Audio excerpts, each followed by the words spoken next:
လုံခြုံစွာအိပ်စက်ခြင်း EX တယောက်တည်းအခန်းတူတူတီးခြားအိပ်ရာ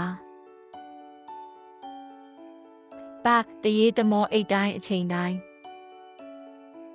ပကတ်ခိုင်မာပြီးညီညာသောမျက်နှာပြင်ဖြင့် At alone. ကလေးအားပထမနှစ်တွင်တင့်ခန်း၌အိပ်စေပါတရိษံများဆောင်များနှင့်ဗန်ပါဖုံးများသည်အသက်ရှုကျက်ခြင်းကိုအန္တရာယ်ဖြစ်စေကြောင်းသတိပြုပါအိပ်စက်ခြင်းဝတ်ဆင်နိုင်သောဆောင်နှင့်အခြားအိပ်စက်ခြင်းကိုအသုံးပြုပါပွေးပိုက်ထားသောအတောင်ပံအိတ်ဖြင့်သာအသုံးပြုသင့်သည်မှောက်မသွားနိုင်ခင်ရပ်လိုက်ပါနောက်ပြန်ကလေးကိုကြောပေါ်မှအမြဲထားပေးပါ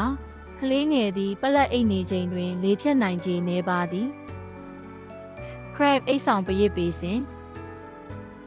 ပကတ်ခီးဆောင်ဖူးခတ်သို့ဘေးစင်အတွင်းပြန့်ပြူးသောစာရွက်ပေါ်တွင်ကလေးငယ်ကိုချထားပါကားထိုင်ကုန်တွန်းလဲများသို့မဟုတ်လွှဲများနှင့်ကလေးတယ်ဆောင်သူများကဲ့သို့သောထိုင်ကရိယာများကိုအိပ်ရန်အတွက်အကြံပြုထားခြင်းမရှိပါ